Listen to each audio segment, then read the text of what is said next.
ဒီပင်ကတော့နမနီတန်လျက်ကောတန်လျက်တိမ်ပင်ပဲဖြစ်ပါတယ်အသီးနုကိုဟင်းချက်စားကြသလိုအတိမဲ့ကိုတော့ငှက်များစားတော့ကြတာပဲဖြစ်ပါတယ်သူ့ရဲ့အမြစ်ကိုဆေးဖက်အဖြစ်အသုံးပြုပြီးတော့နမနီတန်လျက်ကအကြီးအသေးဆိုပြီးတော့2မျိုးရှိပါတယ်အကြီးကတော့သူ့ရဲ့အရွက်ကဥပုံတန်ရှိပြီးတော့နွယ်ပင်ကြီးမျိုးလည်းဖြစ်ပါတယ်အမြစ်ရဲ့အခောက်ကခါပြီးတော့အေးတဲ့တဘောရှိပါတယ်တီးကြီးအခုကိုအပြင်ကိုထုတ်ဆောင်စေတတ်ပါတယ်တလိပ်ကိုနိုင်စေတတ်ပါတယ်ရောင်ရမ်းခြင်းတွေဒီကိုတက်တာပြောက်ကင်းစေတတ်ပြီးတော့သူ့ရဲ့အခောက်ကအေးခြင်းကိုလည်းပြုတတ်ပါတယ်ဝမ်းမီးကိုတောက်စေတတ်ပြီးတော့အမျိုးသမီးတွေမိတွင်းမှာ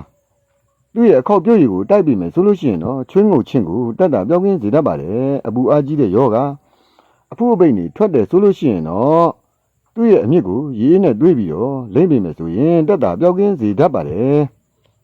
အနာမြုံနေနဲ့မြင့်တဲ့ယောဂတွေဆိုလို့ရှိရင်တော့သူ့ရဲ့အမြစ်ကိုတွေးပြီးတော့စီချက်ပြီး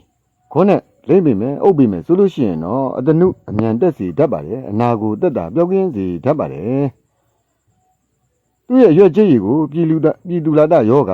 အဖုအပိန်ပေါက်ခြင်းနေနဲ့ရောင်ရမ်းခြင်းမီးလောင်ခြင်းတွေမှာအသုံးပြုပြီးမယ်ဆိုလို့ရှိရင်တော့တက်တာပြောက်ကင်းစေတတ်ပါတယ်အပူနဲ့ရှင်တဲ့ရရန်ခြင်းတွေကိုသူ့ရဲ့အရွက်ကိုရေးနဲ့ကြိတ်ပြီးတော့လိမ့်ပြီးမယ်ဆိုရင်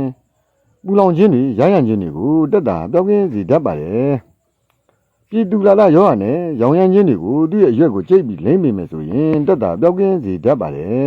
နမနီတန်လျက်ပင်ရဲ့အမြင့်ခောက်အမှုန့်ကိုစံစည်းရည်နဲ့စိမ်ပြီးတော့ညစိမ်မနေ့တိုက်ဒါမှမဟုတ်ရင်နေ့စိမ်ညတော့ပြုလုပ်ပေးမယ်ဆိုလို့ရှိရင်တော့ကာလဝမ်းယောဂကိုတက်တာပြောက်ကင်းစေတတ်ပါတယ်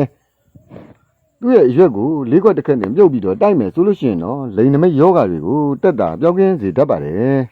နမနီတန်လျက်ပင်ရဲ့အကြောင်းကိုခုခဲမှာရိုက်ပြီးတော့ရှားလိုက်မယ်ဆိုလို့ရှိရင်တော့အိန္ဒိယအပါဝင်အခြားတိုင်းရင်းစည်းပညာတွေမှာတော့သူ့ကိုစိတ်ငြိမ်စေအေးခံစေနဲ့အစာအိမ်စေးတွေမှာအသုံးပြုကြတယ်လို့ဆိုပါတယ်အဖုအပိတ်ထားခြင်းတွေနဲ့ရောင်ရမ်းခြင်းဖြစ်တဲ့ယောဂါတွေလေကောင်ယောဂါအဆင့်မြင့်ရောင်ရမ်းခြင်းတွေကာလဝမ်းယောဂါစတာတွေကိုအသုံးပြုကြတယ်လို့ဆိုပါတယ်အမြင့်ခောက်ကိုအသုံးပြုခြင်းဖြစ်ပြီးတော့သူ့ရဲ့အရွက်ကိုတော့ရဟနာနဲ့အဖုပိန်ပြောက်လိန်စေးတွေအနေနဲ့အသုံးပြုပြီးသူ့ရဲ့အပွင့်ကိုဝမ်းနှုတ်စေးအနေနဲ့အသုံးပြုကြတယ်လို့ဆိုပါတယ်အဖျားယောဂါဒူလာယောဂါလင်္ကာယောဂါနဲ့တောင်းကိုက်ခြင်းတွေကိုကုသတဲ့နေရာမှာလဲအသုံးပြုကြတယ်လို့ဆိုကြပါတယ်